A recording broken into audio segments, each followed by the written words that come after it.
नाज़रीन, बाज़ औक़ात इंसान को खुद एहसास नहीं होता कि पहचान कहां से शुरू हुई थी और इज्जत किस सरजमीन ने दी थी। दुनिया चाहे कितनी भी बड़ी क्यों ना हो जाए, शोहरत के रास्ते चाहे कितनी भी दूर निकल जाएं, मगर जड़ें वही रहती हैं जहां से पहला कदम उठाया था।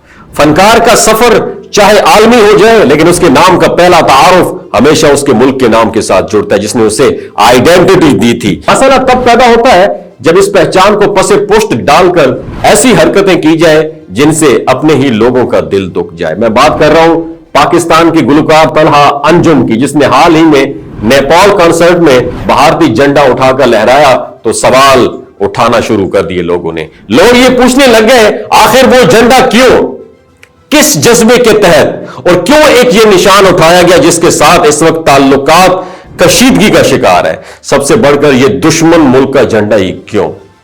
फनकारों को इज्जत मिली है, मुकाम मिला है, फैन फॉलोइंग मिली है, लेकिन सबसे पहले ये चीजें अपने मुल्क से मिली है, किसी बैरूनी सरजमीन से नहीं मिली।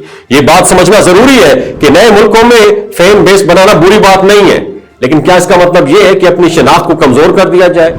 एक फनकार जब बैरूनी मुल्क होता है तब भी उसके साथ पाकिस्तानी परचम ही जुड़ा हुआ होता है। यही वो निशान है जो दुनिया में हमें मजबूती से पेश करना है। फिर सवाल यह बनता है कि गैर मुल्की झंडे को लपेटने में ऐसी कौन सी मजबूरी या जरूरत है जो अपने परचम को नुमाया करने से ज्यादा अहम हो जाए। ठीक है, अमन की बात करें, दूरियां मिटाएं, यह सोच अपनी जगह दुरुस्त है, मैं भी तायीद करता हूं, लेकिन अमन हमेशा दोनों तरफ से होता है, एक तरफा नहीं। एक अरसा दराज से अमन की आशा पता नहीं क्या क्या हम राग अलापते रहे हैं। जब एक तरफ के फनकार, सियासतदान या मीडिया पाकिस्तान को ताना देता है, हमारी कुर्बानियों पर सवाल उठाता है, हमारे झंडे और हमारी कौमियत की तजलील करता है, तो फिर तवक्को कैसी रखी जाए कि सिर्फ पाकिस्तानी फनकार ही मोहब्बत दिखाते फिरे। एहतराम मेरी जान हमेशा दोनों तरफ से होता है, वरना वो एहतराम नहीं कमजोरी कहलाती। और सारी जिंदगी लोग हमें कमजोर कहते रहे।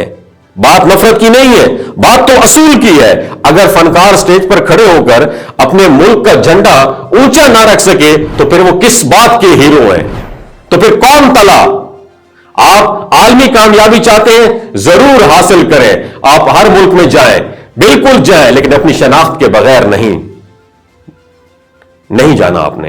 ये तो ऐसे ही है जैसे दरख्त अपनी जड़ों को छोड़कर सिर्फ शाखों पर जिंदा रहने की कोशिश करे। अगर कभी ताकत दिखानी है, कभी फखर दिखाना ही है, अगर कभी परचम लपेटना ही है, तो फिर सब्ज रंग होना चाहिए। वही निशान होना चाहिए जिसमें हमारे शहीदों का फखर है, हमारे वतन की हरारत है और हमारे मुस्तकबिल की उम्मीद है। फनकार का काम मोहब्बत फैलाना है, लेकिन ऐसी मोहब्बत नहीं जिसमें अपने मुल्क की कीमत चुकानी पड़े।